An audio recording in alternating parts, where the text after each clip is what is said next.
आम आदमी पार्टी की सत्ता की लालसा, लोभ और पैसा इकट्ठा करने की इस हद तक लालच हो चुका है कि इसकी भेंट अब लोग, पहले तो लूटे जाते थे, पैसे लूटे जाते थे, करप्शन की जाती थी, अब लोगों की जान भी जाने लगी है। मैं ये विषय आपके सामने लाना चाहता हूं Punjab state ware housing corporation के जनरल मैनेजर गगनदीप सिंह रंधावा का। गगनदीप सिंह रंधावा एक जनरल मैनेजर हैं और वहां के एक मंत्री जो चाहते थे कि टेंडर उनके परिवार को मिले, उन्होंने गगनदीप सिंह रंधावा के ऊपर जबरन मारपीट करना और उसके ऊपर उसको दबाव बनाना शुरू किया। कैसे शुरुआत होती है?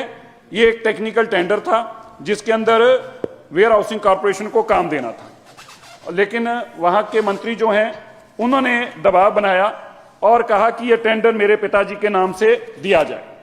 उन्होंने 13 मार्च को, जब गगनदीप रंधावा का बस नहीं चला, तो गगनदीप रंधावा ने 13 मार्च 2026 को इस दुर्व्यवहार और धमकियों की जानकारी अपने ऊपर दी। इसके बाद बिना सुनाई तो 14 मार्च को फिर से उन्होंने MD warehousing Gautam Jain को इसकी जानकारी भेजी कि किस तरह से मंत्री मेरे पे दबाव बना रहा है और मेरे को मारपीट करने की धमकियां दे रहा है। इस पे भी ना हुई तो उन्होंने 14 तारीख को फिर से एक चिट्ठी वहां की एम्प्लॉय यूनियन विनीत शर्मा को भेजकर कहा कि मेरे को बचाया जाए। इसके बावजूद भी नहीं कोई बचाव हुआ तो 16 मार्च 2026 को उन्होंने चौथा पत्र डीसी तरनतारन को भेजा, जिसमें उन्होंने कहा कि उनके जीवन और उनके परिवार के जीवन को खतरों से खतरा है और उनको बचाने की कृपा की जाए। इस पे भी कोई कार्रवाई नहीं हुई। इसी के चलते गगनदीप सिंह रंधावा ने सल्फास खाकर सुसाइड कर ली। क्यों करी? उसको अपने घर पर बंधक बनाया लालजीत सिंह ने, जो मंत्री है वहां के, उसको बंधक बनाकर उसके कनपट्टी पे बंदूक लगाई गई और उसको कहा गया एक वीडियो बनाओ जिसमें कहो कि मैंने 10 लाख रिश्वत मांगी है। बताइए, इससे पहले कभी होता है कि मांगने वाला कह रहा हो? उसके कान पट्टी पे बस्तौल लगाकर, बंदूक लगाकर उससे वीडियो बनवाई गई और फिर उसको कहा गया कि अगर तू मेरे पिताजी के नाम से ये नहीं देगा एफसीआई का काम तो मैं ये वीडियो जनतक करूंगा। सल्फर खा के उस डीएम ने सुसाइड कर ली, डिस्ट्रिक्ट मैनेजर ने। अब बताइए कि एक आदमी सुसाइड करने को मजबूर किया, विषय क्या है? करप्शन का। और भगवंत मान की सरकार, अरविंद केजरीवाल जिसके सुपर सीएम हैं, उन्होंने ना मंत्री पे कार्रवाई की, ना मुकदमा दर्ज किया, ना परिवार पे की, ना पीए पे किया। उसके बाद जब ऑपोजिशन ने बहुत सारा वहां पर शोर मचाना शुरू किया तो लालजीत भुल्लर का रिजाइन लेकर उसको छोड़ दिया गया। कहा गया कि देखिए हमने मंत्री से रिजाइन ले लिया और मुकदमा तक दर्ज नहीं किया। उनकी, लालजीत भुल्लर जी की धर्मपत्नी श्रीमती उपिंदर कौर, जब उन्होंने कहा कि हम मृतक शरीर का पोस्टमार्टम नहीं होने देंगे जब तक मुकदमा दर्ज नहीं होगा, तो फिर जाकर एफआईआर लॉन्च की गई और एफआईआर फिर से लालजीत सिंह भुल्लर पे नहीं की गई, उनके पिताजी पे और उनके पीए पे नहीं दर्ज की गई, अननोन लोगों पे दर्ज की गई। इसके बाद यह मसला लोकसभा में उठा और लोकसभा में उठने के तब तक 48 घंटे, मतलब 2 दिन निकल चुके थे। लोकसभा के अंदर कांग्रेस के एमपीओ ने मुद्दे को उठा के माननीय गृह मंत्री अमित शाह जी को आग्रह किया कि आप इसके ऊपर सीबीआई की जांच कीजिए। On the house floor of house माननीय गृह मंत्री अमित शाह जी ने यह आश्वासन दिया कि अगर कांग्रेस के एमपी मुझे लिखकर देते हैं तो मैं तुरंत इसकी सीबीआई की इंक्वायरी जांच कराऊंगा। जैसे ही ये खबर लोकसभा की टीवियों पे चलनी शुरू हुई, तुरंत लालजीत सिंह को, भुल्लर को लगभग 48 घंटे बाद गोविंदगढ़ से गिरफ्तार किया गया और अभी भी उसके पिता को और उसके उस पीए पे अभी तक भी कोई कार्रवाई नहीं की गई।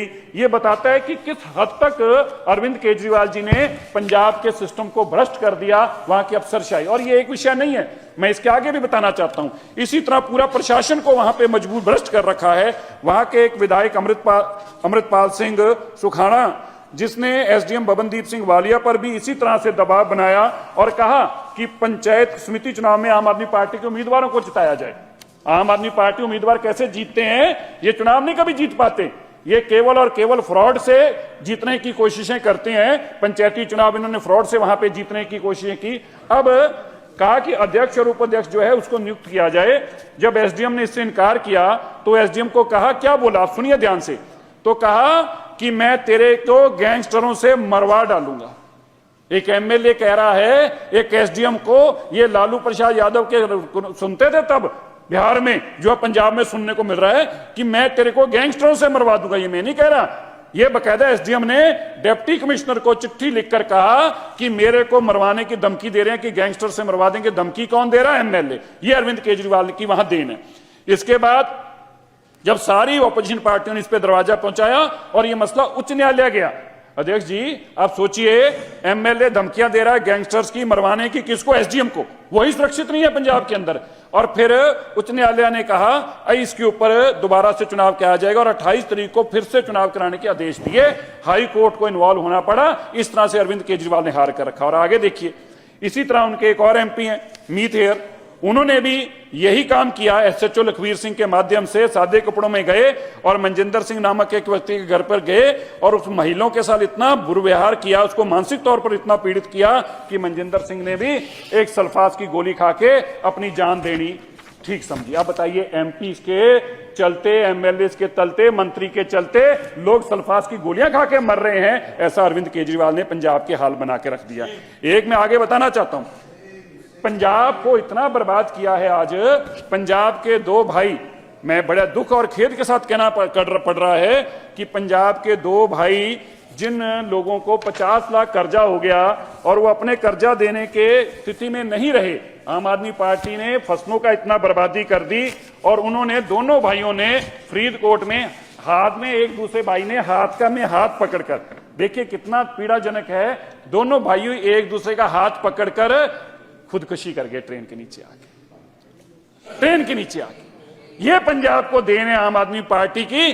भाई सके, आप सोचिए कितना पीड़ाजनक होगा। एक भाई दूसरे भाई को कह रहा है अब अपने पास विकल्प नहीं बचा, आम आदमी पार्टी की बेईमान सरकार आ गई है, हमारे सिर पे करोड़ों 50 लाख रुपया कर्जा चढ़ चुका है, लाखों रुपया कर्जा चुका है, भाई अब हमारे पास बचा कुछ नहीं है। एक भाई ने दूसरे भाई की बाजू पकड़ी और दोनों ने जाके खुदकुशी कर ली। ऐसे में मैं चाहता हूं कि जो पंजाब के हालात बन गए हैं, इसके ऊपर भी हमारे हाउस को, क्योंकि ये बेईमान लोग यहीं से गए हैं, ये पहले यहीं लूटते रहे, इसी विधानसभा में लूट कुसूट की बातें करते रहे। मेरा मानना है इस मसले को भी, पंजाब हमारे परिवार है, पंजाब हमारी जान है, हमारा अन्नदाता है, उनके भी इस पीड़ा के अंदर हमारे इस विधानसभा को शामिल होना चाहिए और इसके चलते भी दोनों विषयों के ऊपर एक निंदा प्रस्ताव लाना चाहिए।